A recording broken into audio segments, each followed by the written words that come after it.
Rise and grind, folks. Guys, I am on the way to an existing maintenance customer. This is an AC maintenance. We put in a furnace coil and condenser. This had to be at least 2 or 3 years ago. Everything's been rocking and rolling ever since. I'm almost there right now. Let's go take a look. I'll see y'all when I get inside. All right, guys, I'm just flushing the drain. I got a 20-degree split and my filter's clean. I'm gonna pour water down this drain and we're gonna go outside. I'll be right back.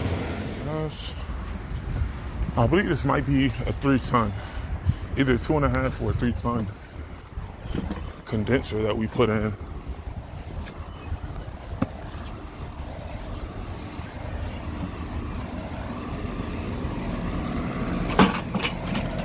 Actually, no, this is a 3.5. 16 series unit we put in 2023. So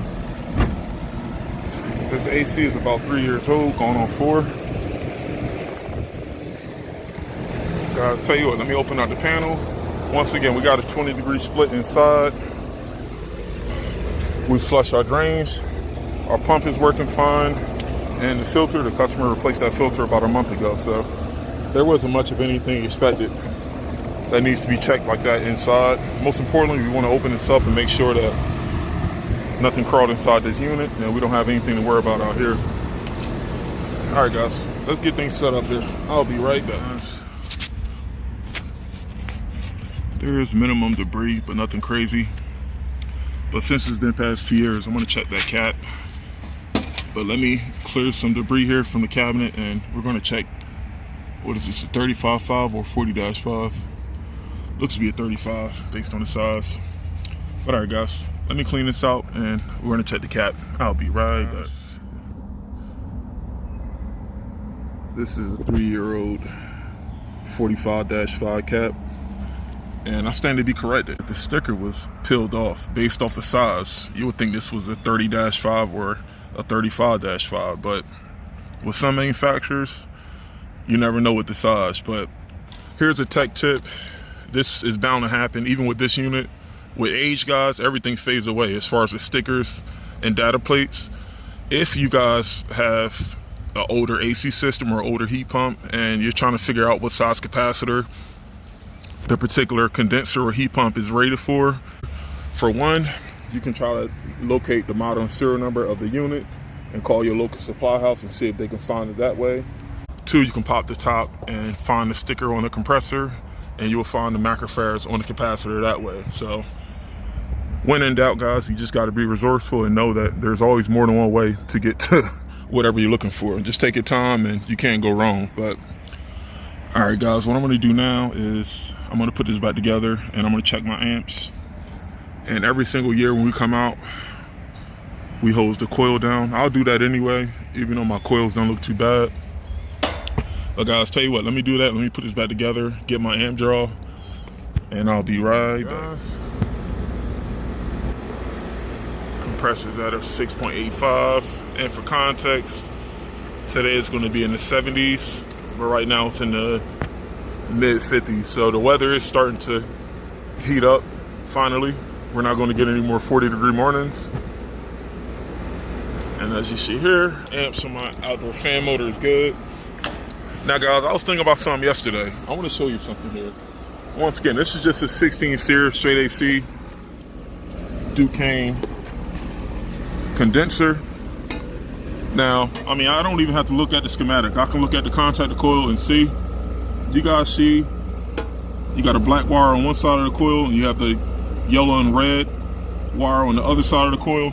Guys, I can tell this is either connected to my low pressure switch or high pressure switch. And looking at the schematic,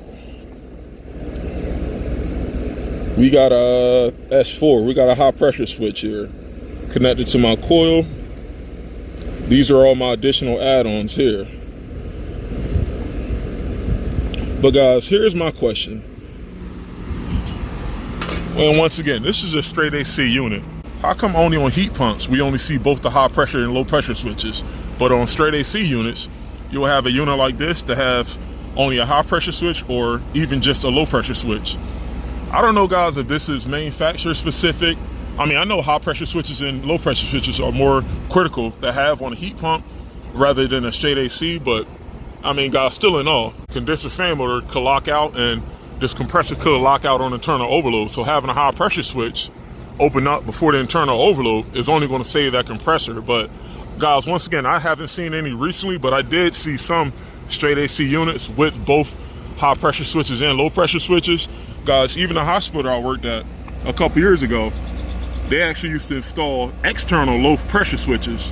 Like, for instance, on a unit like this that only has a high pressure switch, it's either one or two ways you can do it. You can either braze in a low pressure switch with the copper stubs, or you can just put a T in. And I've seen this a bunch of times too. For you guys to do refrigeration, you probably do this all the time. But if you want to put an external low pressure switch or high pressure switch, you can use the valve, just tee it off, and you'll have the external pressure switch mounted upright, and you'll still be able to put your hoses on the T. But there is a bunch of ways to actually modify it. But guys, I mean, to put one externally on here, I think that should already be done from the manufacturer. But guys, I never knew why all straight AC units don't have that requirement. But once again, guys, I don't know. I think it's definitely a reason to it. Maybe it's not required, or two, maybe it costs too much from the manufacturer. Who knows, guys?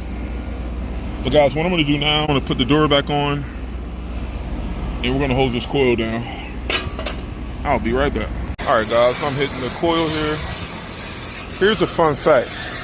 Usually, the side of the condenser coil that's facing the house should be the dirtiest. That's usually because most condenser units are real close to the side of the house. But guys, when we installed this, we moved it further away just for this reason, to make service way more convenient. And if we do have to hose the coil like what I'm doing right now, it'll be a lot easier to do versus only having 2 to 3 sides of the coil accessible.